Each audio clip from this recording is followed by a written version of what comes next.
সবাইকে শুভেচ্ছা। আমরা গতকালকে আরেকটা আমাদের 25 সালের 5ই অগাস্ট এসেছে, আজকে 6ই অগাস্ট। আমরা এনসিপি আমাদের পক্ষ থেকে পুরো বাংলাদেশের মানুষের সামনে আমাদের 24 দফার একটা ইশতেহার দিয়েছি। এই 24 দফার ইশতেহারে 21 নম্বর যে দফা, সেখানে ছিল যে জলবায়ু সহনশীলতা এবং নদী ও সমুদ্র রক্ষা। বাংলাদেশের আমাদের যে সমুদ্র সীমা, এই সমুদ্র সীমা কিন্তু এখন আমাদের যে ল্যান্ডের যে সীমা এর কাছাকাছি প্রায় সমপরিমাণ। সো আমাদের একটা বিশাল অপার সম্ভাবনার জায়গা হচ্ছে আমাদের এই সমুদ্র।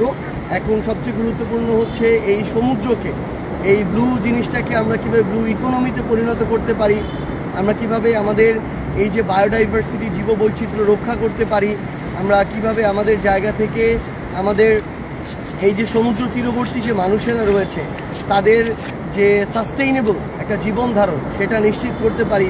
কিংবা আমাদের খুব স্বাভাবিকভাবেই আমরা দেখছি যে গ্লোবাল ওয়ার্মিংয়ের কারণে সমুদ্রপৃষ্ঠের যে উচ্চতা সেটা বৃদ্ধি পাচ্ছে, পৃথিবীর তাপমাত্রা বৃদ্ধি পাচ্ছে। তো এর ফলে কিন্তু আমাদের সমুদ্র উপকূলীয় বিশাল একটা জনগোষ্ঠী অদূর ভবিষ্যতে, আমরা যেটা প্রত্যাশা করি না তেমনটি হতে পারে যে সেই আমাদের ভূমিগুলো কিংবা বসতবাড়িগুলো সমুদ্র গর্ভে চলে যেতে পারে। তো সেই জায়গায় আমাদের প্রয়োজনীয় ব্যবস্থা নেওয়া এবং আমাদের এ সকল জায়গা থেকে সরকারের কিছু গুরুত্বপূর্ণ দায়িত্ব রয়েছে। যেমন এই যে পূর্বাভাসগুলো দেয়া হয়, এগুলো যেন অন্তত একটা নির্ধারিত সময়ের পূর্বে দেয়া হয়, যেন এর ফলে মানুষের যে ক্ষয়ক্ষতি হওয়া এটা যেন কমে আসে। ওইটুকু জায়গায় আমাদের সক্ষমতা অর্জন করা প্রয়োজন। আমাদের এই সমুদ্র, আমরা এখন কক্সবাজারে আছি, এই সমুদ্রটাকে যেন আমরা আমাদের সম্পদে পরিণত করতে পারি। সর্বোচ্চ ধরনের খনিজ সম্পদ থেকে শুরু করে এগুলো যেন আরোহণ করতে পারি এবং এই আহরণটা যেন খুব স্বাভাবিকভাবে সাস্টেইনেবল ওয়েতে হয়, এগুলো আমাদের নিশ্চিত করা প্রয়োজন। এবং আমাদের দিন শেষে যদি আমরা আমাদের নদীকে রক্ষা করতে পারি, সমুদ্রকে রক্ষা করতে পারি, আমরা মাছে ভাতে বাঙালি বলতাম নিজেদেরকে, সেই আমাদের মৎস্য সম্পদের যে বিশাল এক আধার সেটা কিন্তু আমাদের নদী এবং সমুদ্র, এবং আমাদের যোগান আসে এখান থেকে। সো আলটিমেটলি আমাদের সব কিছু জীবন ধারণ, চলাচল, বসতবাড়ি, খাওয়া দাওয়া, লাইফস্টাইল আমাদের নদী এবং সমুদ্রের সাথে জড়িত। আমাদের এই জন্য আমরা মনে করি যে আমাদের এই টেকসই নদী এবং সমুদ্র আমাদের দরকার।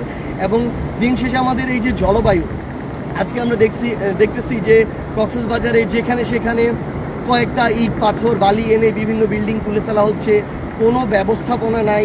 যেখানে সেখানে মানুষ জমি দখল করছে, যেখানে সেখানে সরকারিভাবে সরকারের বিভিন্ন লোককে টাকা দিয়ে অবৈধভাবে লিজ নিচ্ছে। আমরা দেখছি যে সমুদ্র সৈকতের পারে এখানে প্রাচীর দেয়া হচ্ছে, আমরা জানি না এগুলো কোন গবেষণার ফলাফল আসলে। তো এই যে অব্যবস্থাপনা, আসলে এই অব্যবস্থাপনা থেকে আমাদের অন্তত যেগুলো পর্যটন কেন্দ্র আছে, আমাদের প্রাকৃতিক যেই নৈসর্গগুলো আছে বাংলাদেশের গুরুত্বপূর্ণ, সেগুলোকে আসলে রক্ষা করা প্রয়োজন। দিন শেষে এই পরিবেশটা যদি না থাকে তাহলে গ্লোবালি আমাদের জলবায়ু দিন দিন নষ্টের দিকে যাবে। তো সামগ্রিকভাবে আমরা আমাদের পক্ষ থেকে, এনসিপির পক্ষ থেকে একজন সাধারণ মানুষ হিসেবে বলবো, আমরা যেন আমাদের পরিবেশ এবং জলবায়ু নিয়ে সচেতন হয়ে উঠি। আমরা যেন আমাদের যে নদীগুলো রয়েছে, আমাদের সমুদ্র রয়েছে, এগুলোকে যেন রক্ষায় আমরা কাজ করি এবং আমাদের দ্বারা আমাদের কোনো পদক্ষেপের কারণে এগুলোর জন্য ক্ষতি না হয়, সেই বিষয়ে যেন আমরা আমাদের ব্যক্তিগত জায়গা থেকে, প্রাতিষ্ঠানিক জায়গা থেকে আমাদের কার্যক্রমগুলো পরিচালনা করি। এবং দিন শেষে এই ইশতেহারকে সামনে রেখে এনসিপি তাদের সর্বোচ্চটুকু দিয়ে কাজ করে যাবে। ইনশাআল্লাহ আমরা একসাথে আমাদের এই যে কাঙ্ক্ষিত বাংলাদেশ, যেই বাংলাদেশে আমরা সুন্দর করে আমাদের পরবর্তী প্রজন্ম সহ পরবর্তী প্রজন্মকে সামনে রেখে বেঁচে থাকতে চাই, সেই বাংলাদেশ আমরা গড়ব যেখানে গ্লোবাল ওয়ার্মিংয়ের যে একটা প্রভাব, এই প্রভাব তুলনামূলক কম থাকবে। কার্বন নিঃসরণ করে ওই উন্নত যাদেরকে বলা হয় দেশ, তারা আর ভুক্তভোগী হয়ে আমরা। আমাদের এই বিষয়ে বৈশ্বিকভাবে আমাদের সকল দাবিগুলো তুলে ধরতে হবে এবং আমরা যেন সকলে সচেষ্ট হই। আমরা যত্রতত্র প্লাস্টিক ব্যবহার এটা যেন বর্জন করি আমাদের জায়গা থেকে।